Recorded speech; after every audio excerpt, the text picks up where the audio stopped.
think it's safe to say that Nic Collins is an enigmatic potter. A potter who is creative and curious with a kind of just-do-it attitude. It's a way of approaching his craft which has allowed him to really make the most of his wood-fired anagama kiln, to explore every avenue of its possibilities. It's also an approach towards his pottery that puts us on our toes here at the gallery. Just a few months ago, ahead of this latest exhibition here at Goldmark, Nic was on the phone to Vic, who heads up our pottery department. He said, "I've had a great firing. I feel like I've just about got a feeling for what this kiln can do, how it behaves." She said, "That's wonderful." Then, after a slight pause, he said, "But I've decided to take the whole of the front of the kiln off. I've got a really exciting project, but the work I've got won't fit in as it stands." The result was the extraordinary globe that we see outside the front of the gallery, a mammoth task to get that piece made, put together, fired, and now here in one piece at the Goldmark Gallery in Uppingham. It's that do-or-die attitude, that desire to explore and challenge everything that's possible with his kiln, that's produced some of Nic's very best work. It's also produced a body of work that is extraordinary in its contrasts, in its scales, in its extremes.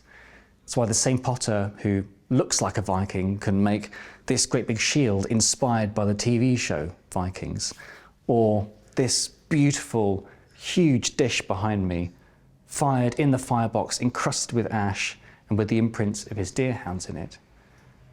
And yet the same potter made some of the beautiful, delicate, shy, retiring pots that we see, amongst others, upstairs.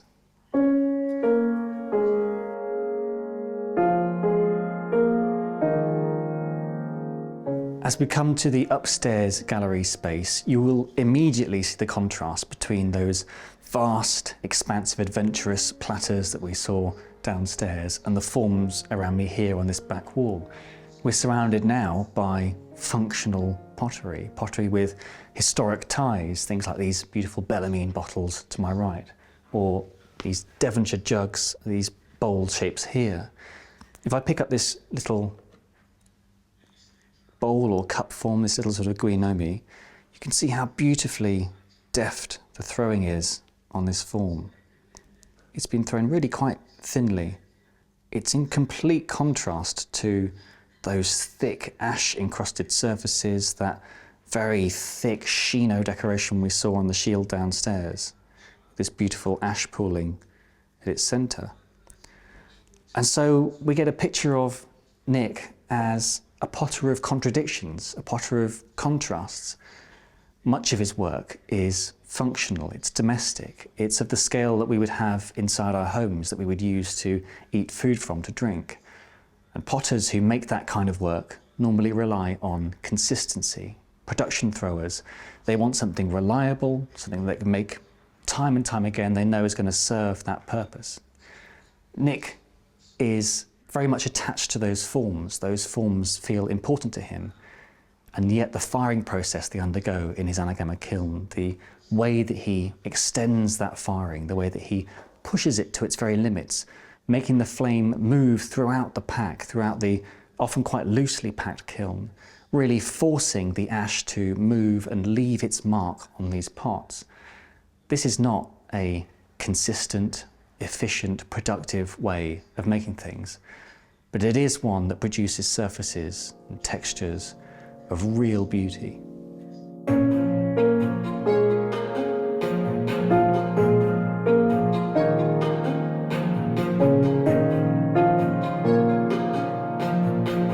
These globe forms that Nic has produced for this exhibition, something of a first for him, I think, are actually quite a good thing to start this exhibition walkthrough off with, because they really show what Nic is after in a wood firing, what he's really attempting to get onto his pots, and that's a sense of the movement, the direction, the kind of dynamism of a wood firing that really affects the surface of the pot. And on a round form like this, you can really see it perfectly. It's kind of no wonder that Nic has envisaged these pots almost as planets that you can spin like a globe on this axis. As I turn it, You'll see how the clay has been affected in different ways depending on where the fire has moved, how it's been protected from the flames, from the ash, from the ember, until you get this bottom area where it's sat on these three shells and a completely different colour where this clay has been largely protected from the flames. It's that kind of holistic change across the surface of a pot, that kind of idea of the pot as a landscape that shows you this beautiful movement of colours that tells a story of how it was produced, that lies at the heart of Nic's work. It's something that we'll see in every pot throughout this exhibition.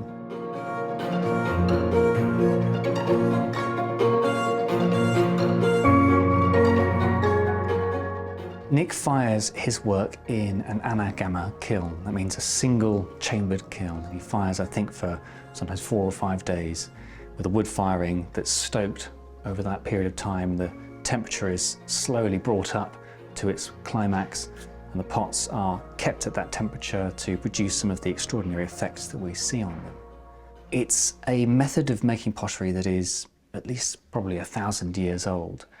And actually it's easy to forget that what now seems like an extraordinarily primitive, sort of primal, capricious, often wasteful way of making pots, many pots don't survive an anagama firing, was once state-of-the-art technology.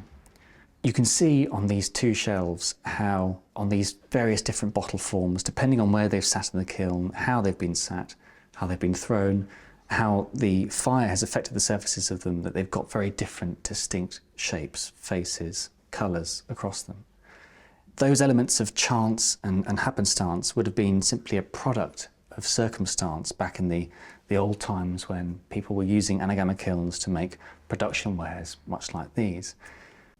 It's a reason why anagama firing fell out of favour for a long period of time, and why it's only really in the last 100 years that it's been brought back as the idea of chance, of spontaneity, of the kiln blessing you with these unusual decorations, has come back into favour with artists, craftsmen, potters alike. The wood firing aesthetic that we see on these pots, things like these beautiful areas where ash, natural ash that's within the kiln from the wood that's been stoked, has landed and formed these very sort of beautiful glassy jewel-like beads.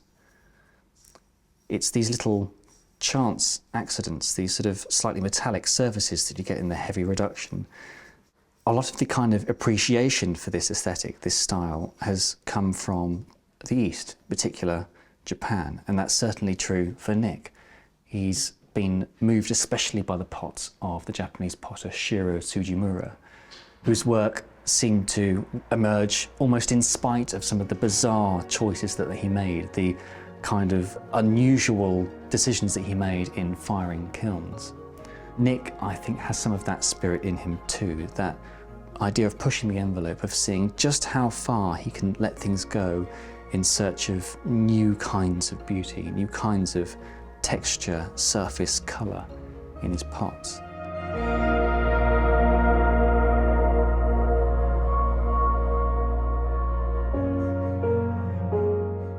When we talk about wood firing, it's often those same words that come back again to haunt us, those words like chance, of happy accidents, of blessings from the kiln. And while there's an element of truth to that, I think it gives sometimes the impression that wood firing is a kind of a miracle of decoration, as if you could just pack the kiln, fire it for long enough, and some kind of transformation will take place and you'll be blessed with beautiful surfaces like these. As any potter, particularly any wood-firing potter, will know, that's not at all the case.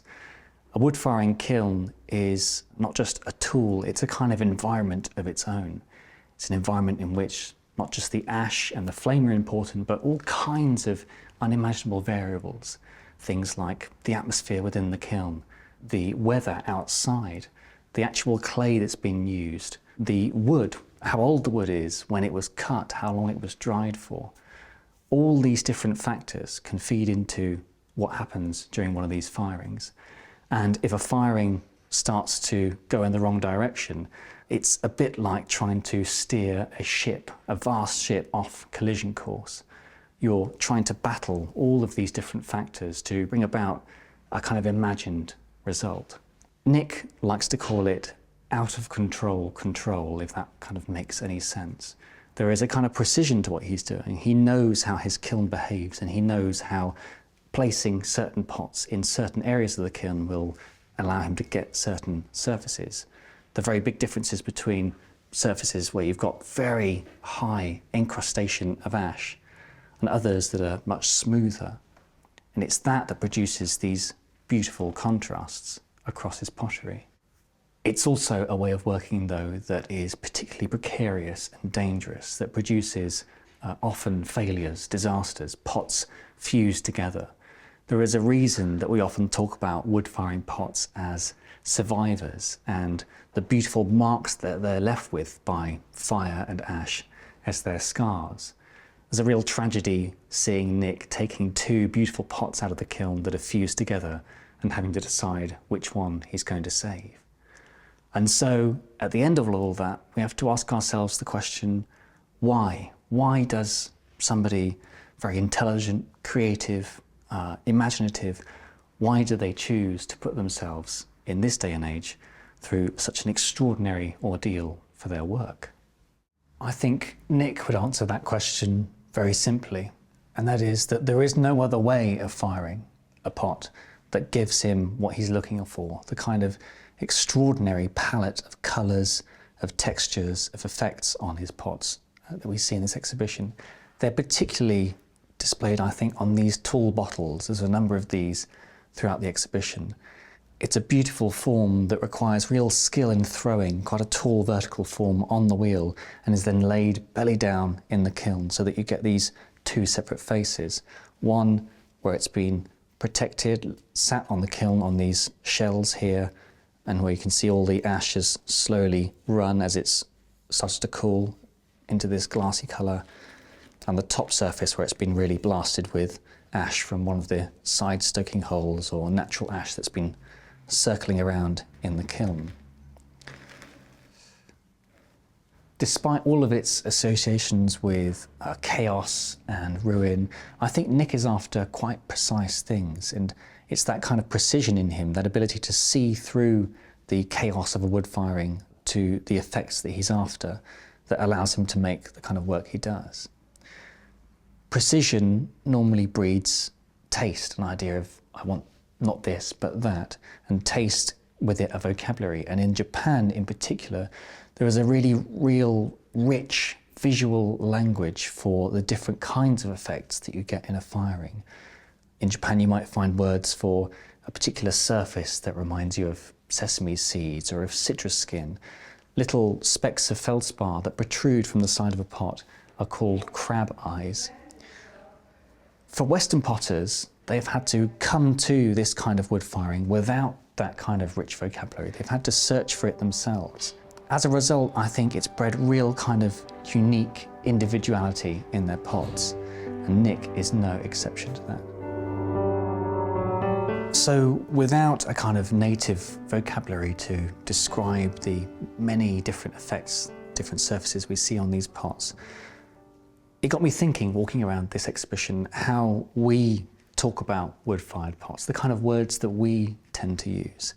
Words like toasted and scorched. These are pots that really look like they have been under the effects, the extreme, intense effects of fire. Quite often we talk about wood-fired pots almost as if they're elements of sort of buried treasure. We talk about the beautiful jewels on their sides, the glassy beads that you'll find. Sometimes we talk about them almost as if they're archaeological, something that's been dug up from the ground. That certainly appears to be the case with these two great monolithic forms. Often the colours on the surfaces are subtle, they're quiet, they're shy. Sometimes they're harsh, they're gritty, they have edges that snag. It's these two wildly contradicting contrasts that really lie at the heart of wood-firing pottery.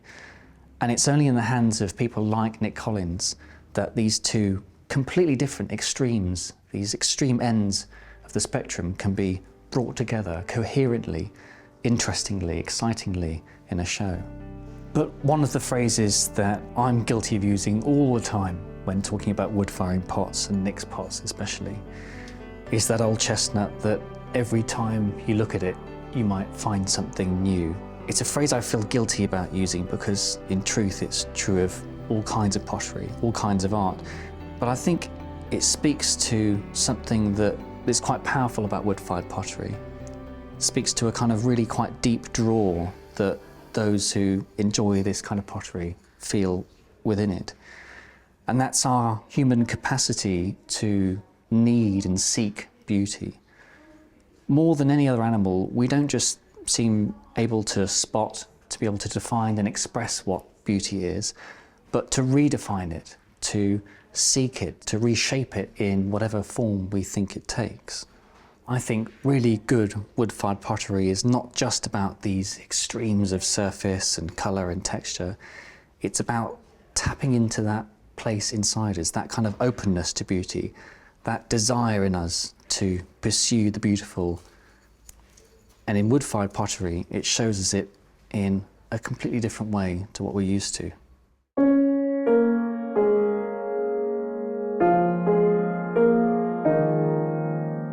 It's that peculiar quality about wood-fired pottery, that world of extremes, of contrasts, of contradictions, that I think really speaks to our art hunger, our desire for beauty.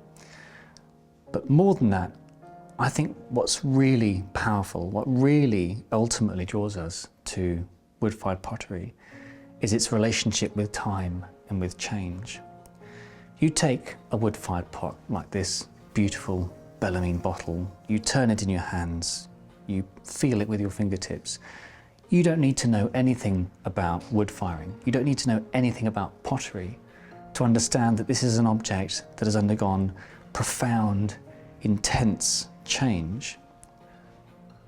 It's not like looking at a beautiful, clear, crystal clear porcelain vase. There's no sense of an ideal, of permanent form, of some kind of finality to it. It's flux, it's the world of change, of adaptation, of layers upon layers of time and effect that are the real joy of wood-fired pottery.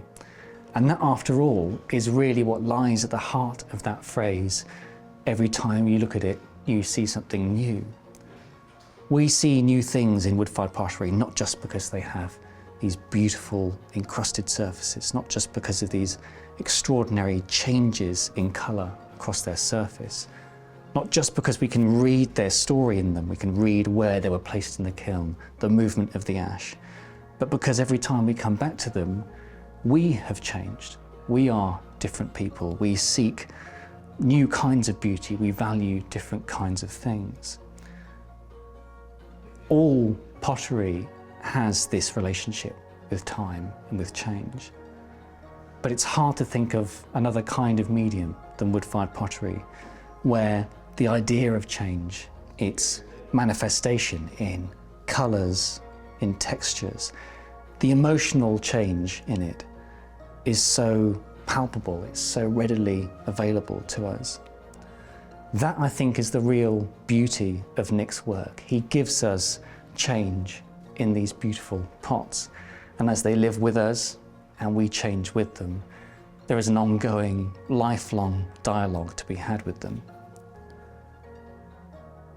This exhibition walkthrough can only give a brief glimpse of the beautiful variety in this show, and it is a show of real variety, a variety of scales, of shapes, forms, colours. The pots are, of course, now available on the website. You can see some of the beautiful details in the photographs there. But if you can get here in person, if you can see them yourself, if you can maybe take one home with you, it's that extraordinary nuance, subtlety, that beautiful world of contrasts that makes this work so special. So for now, I'll leave you with this extraordinary exhibition of work by Nic Collins.